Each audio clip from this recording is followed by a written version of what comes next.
यह कहानी है लाजो की, एक गरीब सब्जी बेचने वाली जिसकी जिंदगी रोज की मेहनत और समाज के तानों से भरी थी। लेकिन उस दिन जब उसने एक ताकतवर आदमी की हेकड़ी निकाली तब पूरे मोहल्ले ने जाना कि हिम्मत अमीरी की मोहताज नहीं होती। लाजो लगभग 40 साल की थी। सुबह 4 बजे उठती, पति की मौत के बाद अकेले बच्चों को पाल रही थी। उसका 16 साल का बेटा छोटू स्कूल जाता और शाम को सब्जी की टोकरी उठाने में माँ की मदद करता। लाजो सादा सलवार कुर्ती पहनती, सिर पर दुपट्टा डालती और हर दिन 6 किलोमीटर दूर मंडी जाती, फिर दिन भर कॉलोनी घूमकर सब्जी बेचती। उसे कई बार लोगों ने ताने सुनने पड़ते थे, खासकर जब कोई सब्जी महंगी हो जाती थी। एक कॉलोनी थी गुलमोहर, जहाँ अमीर लोग रहते थे। वहीं रहता था हरि प्रसाद गुप्ता, सफेद कुर्ता पैजामा पहनने वाला कॉलोनी वेलफेयर सोसाइटी का प्रेसिडेंट। लेकिन उसके इरादे बिल्कुल साफ नहीं थे। मोहल्ले की औरत को अक्सर तंग करता था। पैसे के बल पर पुलिस, नेता और गुंडों को खरीद रखा था। लाजो कई बार उसकी बातों से असहज हुई थी। कभी कभी वह कहता,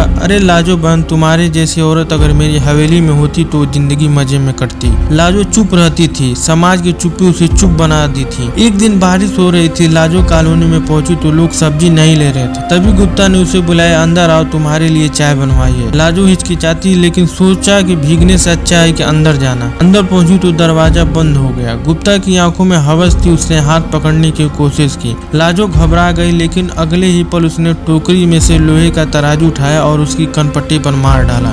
तू समझता है मैं मजबूर हूँ तो कुछ भी कर लेगा। गुप्ता जमीन पर गिरा, खून बहने लगा। लाजो दरवाजा खोलकर भागी। लाजो डर के मारे रोती रही, लेकिन अंदर से टूटने के बजाय मजबूत हो गया था। उसने अगले ही दिन थाने में रिपोर्ट दर्ज कराई, लेकिन पुलिस वाले ने कहा, मैडम वो आदमी बड़ा रसूख वाला है, सोच लो। लाजो ने कहा, अब बहुत सोच लिया, अब यहाँ तो मैं जीऊंगी या इज्जत से या तो मरूंगी। रिपोर्ट दर्ज हुई, मीडिया को खबर लगी। लाजो ने पूरे मोहल्ले को सामने बताया कि कैसे वो आदमी औरतों को दबाता है। टीवी पे चैनल दिखाया गया, सब्जी वाली बनी बहादुरी का मिसाल। पहले लोग लाजो से कतराते थे, अब उसका साथ देने लगे और एनजीओ ने उसकी मदद की। गुप्ता को गिरफ्तार करवा दिया गया। उसकी वेलफेयर सोसाइटी की सदस्यता रद्द कर दी गई। लाजो को अब रोज सलाम किया जाता है। मोहल्ले की औरतें उसे कहती, दीदी आपकी हिम्मत ने हमें भी आवाज दे दी। छोटू अब हर स्कूल में, असेंबली में माँ के बारे में बोलता है। मेरी माँ सब्जी बेचती है, लेकिन उसने एक शेर की तरह अत्याचार से लड़ा है। सब्जी बेचती है, लेकिन अब उसकी आंखों में डर नहीं, आत्मसम्मान है।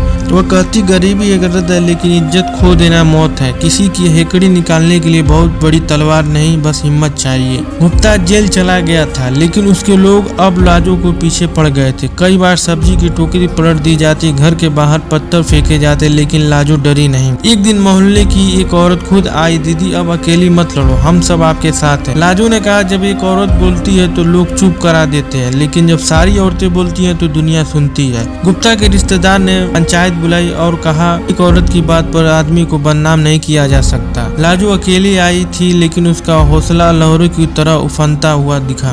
उसने पंचायत में सबके सामने कहा, अगर झूठ बोल रही हो तो मुझे पत्थर मारो, लेकिन अगर सच है तो फैसला करो। लाजो ने अपने गले से दुपट्टा उतार कर जमीन पर डाल दिया और बोला, यह मेरी इज्जत है, आज इसी पर फैसला होना है। पंचायत में सन्नाटा छा गया। फिर एक बुजुर्ग महिला उठी, हमने पहली बार किसी औरत को यूं लड़ते देखा है, आज हम इसके साथ हैं। अब लाजो अकेली सब्जी वाली नहीं रही, उसकी वाली नहीं रही। उसने औरतों के लिए सम्मान मंडल नाम का संस्था शुरू किया, जो गरीब औरतों की मदद करती, उसके साथ हो रहे अन्याय के खिलाफ आवाज उठाती। उसके पास फोन आने लगे, दीदी मेरे मालिक ने तंग करता है, दीदी मेरे बहू को दहेज के लिए मारा गया। और हर बार लाजो वहां पहुंचकर जैसे वैसे अकेली नहीं, पूरी भीड़ के साथ आई। लाजो की कहानी अखबार में छपी। एक रिपोर्टर ने इंटरव्यू में पूछा, आपके एक आम सब्जी वाली इतना बड़ा कदम कैसे उठाया? लाजो मुस्कुराई और बोली, जब पेट की भूख मिटाने के लिए रोज भीड़ पर आवाज लगाती थी तो डर कैसे रह जाता, और जब कोई इज्जत पर हाथ डाले तो एक औरत शेरनी बन जाती है। राज्य सरकार ने नारी शक्ति पुरस्कार के लिए लाजो का नाम भेजा। छोटे छोटे गाँव के लड़के उसे देखने आते। एक लड़की बोली, लाजो दीदी मैं भी सब्जी बेचती हूँ, अब किसी की बातों से डर नहीं लगता।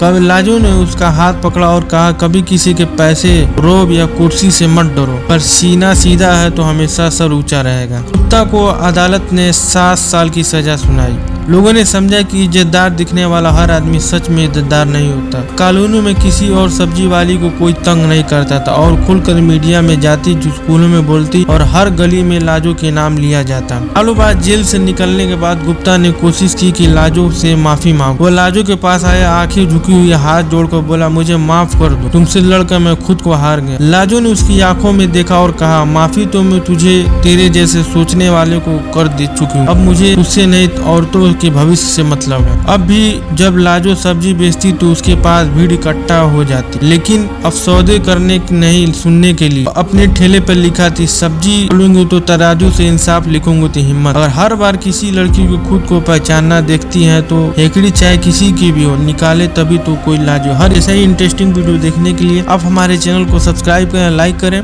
ताकि न्यू वीडियो की नोटिफिकेशन आपको मिलता रहे। Thank you for watching this video.